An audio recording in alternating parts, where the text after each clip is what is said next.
हरे कृष्णा। महादेव जी ने कहा, राजन, ब्रह्मा अखिल जगत के रचयिता हैं। वे धर्मज्ञ एवं धर्म के पिता हैं। उनके पुत्र मारीची हैं। इनमें श्रीहरि के प्रति अपार श्रद्धा और धर्म के प्रति निष्ठा है। मारीची ने धर्मात्मा कश्यप को पुत्र के रूप से प्राप्त किया है। प्रजापति दक्ष ने प्रसन्नता पूर्वक अपनी 13 कन्याएं इन्हें सौंपी हैं। इन्हीं कन्याओं से उस वंश की वृद्धि करने वाली परम साध्वी एक दनु है। दनु के 40 पुत्र हैं, जिन्हें परम तेजस्वी दानव कहा जाता है। उन पुत्रों में बल और पराक्रम से युक्त एक पुत्र का नाम विप्रचित्ति है। विप्रचित्ति के पुत्र दंभ हैं। ये दंभ धर्मात्मा जितेंद्रिय वैष्णव पुरुष हैं। इन्होंने शुक्राचार्य को गुरु बनाकर भगवान श्री कृष्ण के उत्तम मंत्र का पुष्कर क्षेत्र में लाख वर्ष तक जप किया था। तब तुम कृष्ण परायण श्रेष्ठ पुरुष उन्हें पुत्र के रूप में प्राप्त हो। पूर्व जन्म में तुम भगवान श्री कृष्ण के पार्षद एवं एक महान धर्मात्मा गोप थे। गोपों में तुम्हारी महती प्रतिष्ठा थी। इस समय तुम श्री राधिका के शाप से भारतवर्ष में आकर दानेश्वर बने हो। वैष्णव पुरुष ब्रह्मा से लेकर स्तंभ पर्यंत सारी वस्तुओं को ब्रह्म मात्र मानते हैं। उन्हें केवल भगवान श्री हरि की सेवा ही अभीष्ट है। उसे छोड़कर वे सालोक्य, साष्टी, सायुज्य और सामीप्य, इन 4 प्रकार की मुक्तियों को दिए जाने पर भी स्वीकार नहीं करते। वैष्णवों में ब्रह्मत्व या अमृतत्व भी तुच्छ माना जाता है। इंद्रत्व या कुबेरत्व की तो कोई गिनती ही नहीं है। तुम वही परम वैष्णव श्री कृष्ण भक्त पुरुष हो। तुम्हारे लिए देवताओं का राज्य ब्रह्म मात्र है। उसमें तुम्हारी क्या आस्था हो सकती है? राजन, तुम देवताओं का राज्य उन्हें लौटा दो, मुझे आनंदित करो। तुम अपने राज्य में सुख से रहो और देवता अपने स्थान पर रहें। भाई भाई में विरोध से कोई लाभ नहीं है। तुम सब के सब एक ही पिता कश्यप जी के वंशज हो। ब्रह्म हत्या आदि से उत्पन्न हुए जितने पाप हैं, उनकी यदि जाति द्रोह संबंधी पापों से तुलना की जाए तो वे इनकी 16वीं कला के बराबर भी नहीं हो सकते। राजेंद्र, यदि तुम अपनी संपत्ति की हानि समझते हो तो भला सोचो तो कौन ऐसे पुरुष हैं जिनकी सदा एक सी स्थिति बनी रह सकती है। प्राकृतिक प्रलय के समय ब्रह्मा भी अंतर्ध्यान हो जाते हैं। परमेश्वर भी इच्छा से फिर उनका प्राकट्य हो जाता है।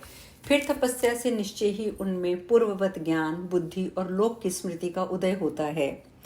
फिर वे सृष्टा ज्ञान पूर्वक क्रमशः सृष्टि करते हैं। राजन, धर्म युग में धर्म अपने परिपूर्णतम रूप से प्रतिष्ठित रहता है। उस समय सदा सत्य ही उसका आधार होता है। वही धर्म त्रेता में 3 भाग से, द्वापर में 2 भाग से और कली में 1 भाग से युक्त कहा जाता है। इन 3 युगों में उसका क्रमशः ह्रास होता है। अमावस्या के चंद्रमा की भांति कली के अंत में धर्म की एक कला मात्र शेष रह जाती है। ग्रीष्म ऋतु में सूर्य का जैसा तेज रहता है, वैसा फिर शिशिर ऋतु में नहीं रह सकता। दिन में भी दोपहर के समय जैसा उनका तेज रहता है। सूर्य उदय से उदित होते हैं, फिर क्रमशः बाल एवं प्रचंड अवस्था में आकर अंत में पुनः अस्त हो जाते हैं। काल क्रम से जब दुर्दिन आता है तब उन्हें दिन में ही छिप जाना पड़ता है। राहु से ग्रस्त होने पर सूर्य कांपने लगते हैं। पुनः थोड़ी देर के बाद प्रसन्नता छा जाती है। राजन, पूर्णिमा की रात में चंद्रमा जैसे अपनी सभी कलाओं से पूर्ण रहते हैं, वैसे ही सदा नहीं रहते। प्रतिदिन क्षीण होते रहते हैं। फिर अमावस्या के बाद वे प्रतिदिन पुष्ट होने लगते हैं।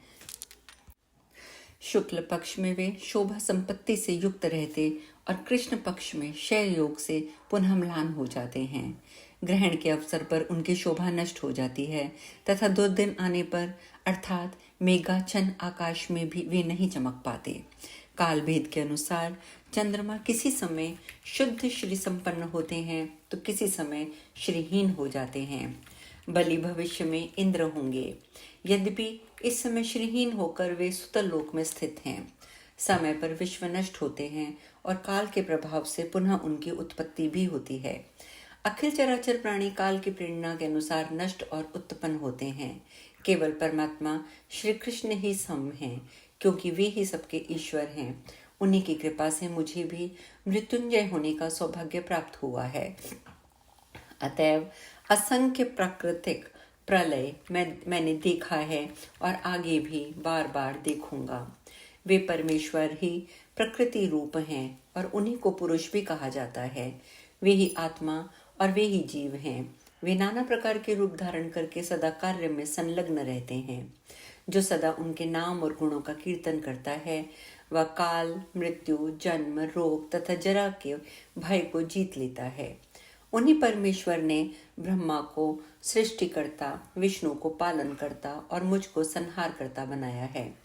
उन्हीं की कृपा से हम सब लोग जगत के शासक बने हैं। राजन, इस समय मैं कालाग्नि रुद्र को संहार के कार्य में नियुक्त करके स्वयं उन परमेश्वर के नाम और गुण का कीर्तन करता हूँ। इसी से मृत्यु मुझ पर अपना प्रभाव नहीं डाल सकती। इस ज्ञान की महिमा से मैं सदा निर्भय रहता हूँ। मृत्यु भी मुझसे भय मानकर इस प्रकार भागती है जैसे गरुड़ के भय से सर्प। नारद, सर्वेश भगवान शंकर सभा के मध्य भाग में उपयुक्त बातें कहकर चुप हो गए। तब दानवराज ने उनके वचन सुनकर उनकी भूरी भूरी प्रशंसा की, साथ ही मधुर वाणी में विनय पूर्वक अपना भाषण आरंभ किया। शंखचूड़ ने कहा, भगवान, आपने जो कुछ कहा है वह सब सत्य है, उसे कभी अन्यथा नहीं माना जा सकता। तथापि कुछ मेरी भी प्रार्थना है, उसे यथार्थ सुनने की कृपा करें। इस समय आपने यहाँ जाति द्रोह को जो महान पाप बताया है वह यदि देवताओं को मान्य है तो राजा बलि का सर्वस्त्र छीनकर उन्हें सुतलोक में भेज क्यों दिया गया। मैंने ये सारा ऐश्वर्य अपने पराक्रम से प्राप्त किया है। दानवों के पूर्व वैभव का उद्धार किया है। भगवान गदाधर भी सुतल लोक से दानव समाज को हटा देने में समर्थ नहीं है, क्योंकि वह उनका पैतृक स्थान है। यदि भाई के साथ द्रोह अनुचित है तो देवताओं ने भाई सहित हिरण्याक्ष की हिंसा क्यों करवाई। शुंभ आदि असुरों को देवताओं ने क्यों मार गिराया। पूर्व काल में जब समुद्र मथा गया उस समय अमृत का पान केवल देवताओं ने किया। वे संपूर्ण फल के भागी हुए और हमें वहां केवल क्लेश का भागीदार बनाया गया। यह सारा विश्व परमात्मा श्री कृष्ण का क्रीड़ा क्षेत्र है। वे यहाँ जब जिसको देते हैं उस समय उसी का ऐश्वर्य पर अधिकार होता है। देवताओं और दानवों का ऐश्वर्य के निमित्त सदा से विवाद होता आया है। काल के अनुसार बारी बारी से कभी उनको और कभी हम लोगों को जय अथवा पराजय प्राप्त होती रहती है। हम दोनों के विरोध में आपका आना निष्फल है, क्योंकि आप हम दोनों के साथ समान संबंध रखने वाले बंधु, ईश्वर एवं महात्मा हैं। हम लोगों के साथ इस समय स्पर्धा रखना आपके लिए बड़ी लज्जा की बात है, और यदि कहीं युद्ध में आपकी पराजय हुई तो इससे और भी ज्यादा अपकीर्ति फैलेगी। मुने, शंखचूड़ के वचन सुनकर भगवान त्रिलोचन हंसने लगे। तत्पश्चात उन्होंने उस दानेश्वर का समुचित उत्तर देना आरंभ किया। महादेव जी इस प्रकार बोले, राजन, तुम लोग भी तो ब्रह्मा के वंशज हो, फिर तुम्हारे साथ युद्ध करने में तो हमें क्या बड़ी लज्जा होगी और हारने पर क्या हमारी बड़ी अपकीर्ति होगी। इसके पहले मधु और कैटअप के साथ श्री हरि भी तो युद्ध हो चुका है। राजन, एक बार में हिरण्याक्ष से लड़े थे और पुनः दूसरी बार हिरण्यकश्यपु से। स्वयं मैं भी इससे पूर्व त्रिपुर नामक दैत्यों के साथ युद्ध कर चुका हूँ। यही नहीं, किंतु प्राचीन समय में जो सर्वेश्वरी एवं प्रकृति नाम से प्रसिद्ध भगवती जगदम्बा हैं, उन्होंने शुंभ आदि असुरों के साथ अत्यंत अद्भुत युद्ध किया था। तुम तो स्वयं परमात्मा श्री कृष्ण के अंश और उनके पार्षद हो। जो जो दैत्य मारे गए थे उनमें से कोई भी तुम्हारे जैसा बलवान नहीं था। फिर राजन, तुम्हारे साथ युद्ध करने में मुझे क्या लज्जा है।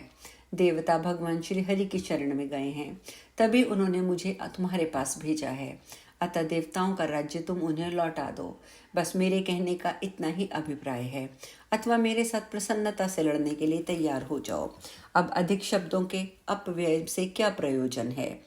नारद, जब इस प्रकार कहकर भगवान शंकर चुप हो गए, तब शंखचूड़ भी अपने मंत्रियों के साथ तुरंत उठकर खड़ा हो गया। यहाँ पर अध्याय 18 समाप्त होता है। आगे की चर्चा हम कल करेंगे। हरे कृष्णा।